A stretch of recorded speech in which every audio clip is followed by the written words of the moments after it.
These three kids sold their app to Google for $1.65 billion in 2006, then vanished overnight. Today, YouTube is worth $455 billion. Everyone thought they made the worst decision in history. But here's why they might be the smartest entrepreneurs ever lived. Picture this. February 14th, 2005, Valentine's Day. Three friends huddled in a garage in Menlo Park. Steve Chen coded through the night.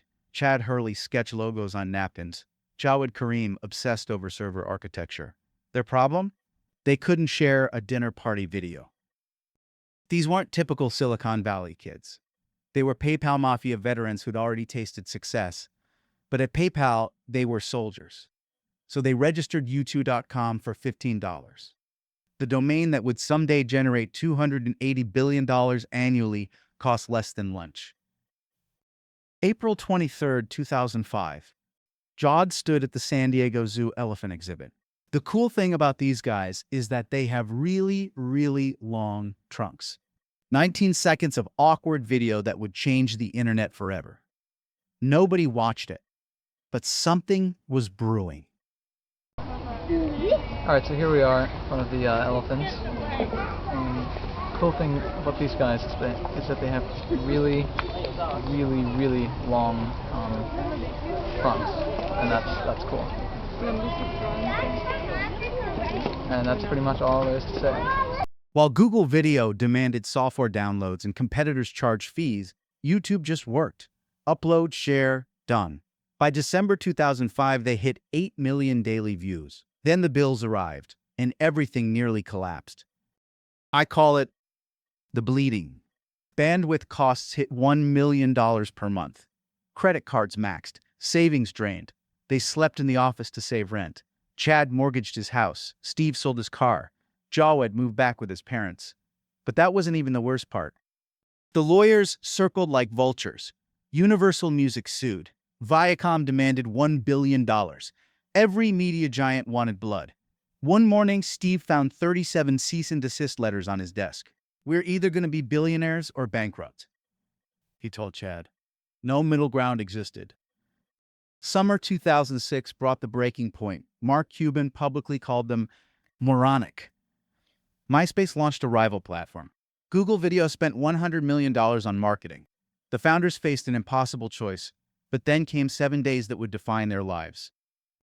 October 2nd to September 9th, 2006. The week that changed everything. Microsoft executives promised $1.3 billion. Google's Eric Schmidt made the final play. $1.65 billion. Yahoo's Terry Semel flew them to his yacht, offered $1 billion. 3 offers, 7 days, 1 decision. That final night, they sat in Denny's until 4 a.m. Chad drew projections on napkins. Steve calculated bankruptcy odds. Jawed stared at cold coffee. "What if we're wrong?" Steve asked. "What if we're right?" Chad replied. The answer would shock everyone. October 9th, 2006. They took Google's money. Chad Hurley, $345 million. Steve Chen, $326 million. Jawed Karim, $64 million, 20 months from idea to exit. But then they completely disappeared. Hi YouTube, this is Chad and Steve. We're the co-founders of the site, and we just want to say thank you. Today we have some exciting news for you. We've been acquired by Google. Yeah, thanks. Thanks to every one of you guys that have been contributing to YouTube, the community. We wouldn't be anywhere close to where we are without the help of this community. Thanks a lot. We're going to stay committed to developing the best service for you. Developing the most innovative service and tools and technologies so you can keep having fun on our site. The most compelling part of this is being able to really concentrate on features and functionality for the community. We've certainly been listening to the problems that have been coming in, surfacing on the customer service as well as the developer front, and we're definitely keen on just reorganizing all of our efforts and energy back into building out the community and resolving these problems that you guys have been having. And this is great. 2 kings have gotten together, and we're going to be able to provide you an even better service and build even more innovative features for you.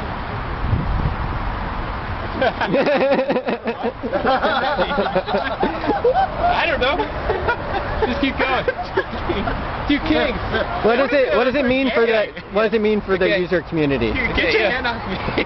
Kings. Two kings have gotten together. No. The king of search, the king of video have gotten together. We're gonna have it our way. Salt and pepper. No. You can't do that. But The press went ballistic. YouTube founders make history's worst deal. The $2,000 billion mistake. Today's theoretical value of their stakes would be $201 billion. Everyone thinks they're idiots, but Mark Cuban explains what most critics don't understand. YouTube turned 10 years old this week. Famously, when Google bought them, or within a year or so, you said that it was a terrible acquisition, boneheaded, it would never amount to anything. It hasn't. So what'd you get wrong? How did you get it wrong? I didn't realize how much better Google's lawyers were than Viacom's in a heartbeat. You know, I don't think there's any question they admitted to all the DMCA violations, the copyright violations. You know, they said that it was a foundation for what they were trying to do. You still seem pretty dismissive of it, and I think you can debate how well they're doing it on the economic side. They have a giant audience. You're right. If you're young, your time is fungible. You'll go on there and you'll search for stuff, and it's a great time killer. Absolutely, positively. It's entertainment for them. It's a primary source. source. Oh, absolutely. I still believe that, you know, some 98, 99% of the content that's uploaded is seen only by the person that uploaded it and their immediate family. There's also the social things, the Arab Summer, all these types of things that have had a huge impact on society, and they deserve credit for that. But at the same time, they tried to do subscriptions, failed. Right now they're trying again. They tried to do music. Is anybody on YouTube subscription that didn't get it for free? But they're watching a ton of videos. Because they're paying Vivo, and they're, you know, and then you say, okay, what's next? They paid a bunch of people to create MCN equivalents, right, and stop paying them, most of them. What have they done right? But now there's so much fragmentation that it's tough. It's expensive. Video is the ultimate a la carte right now. Internet video is the ultimate a la carte.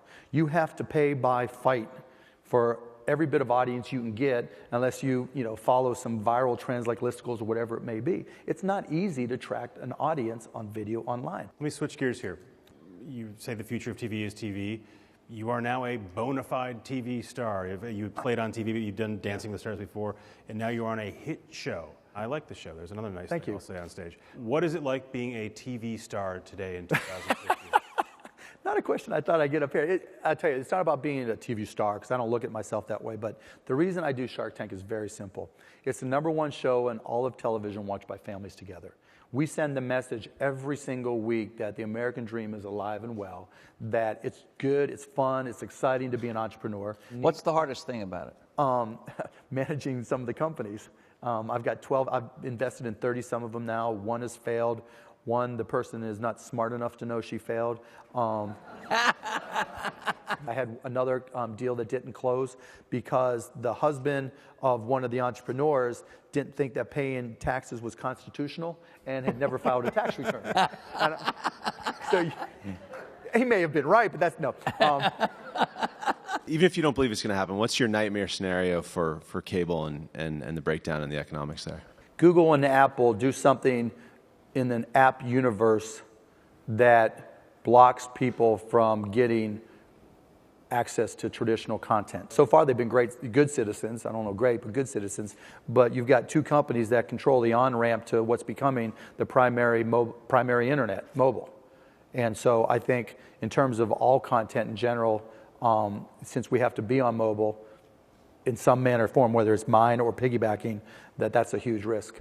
In October 2006, YouTube was 30 days from total bankruptcy. Bandwidth costs doubled every quarter. Copyright lawsuits totaled $3 billion. Revenue was exactly zero. They weren't choosing between $1.65 and $455 billion. They were choosing between $1.65 billion and zero. They say the hardest money to make is your first million. The easiest money to lose is your last billion. These founders understood what most don't. Certainty beats possibility every time. Look at the graveyard of should have sold. Friendster rejected Google's $30 million worth $0 today.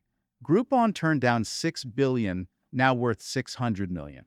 Yahoo refused Microsoft's $47 billion, sold for $4.5 billion. Here's why pride kills more fortunes than bad markets. Refusing to adapt to a plan. Here's what the YouTube founders knew that critics missed. Generational wealth isn't built on one moonshot. It's built on multiple smart bets with guaranteed returns. They chose freedom at 30 over golden handcuffs at 50. That's not failure. That's brilliance. How's life after YouTube? Steve Chen built multiple companies, including Nom.com.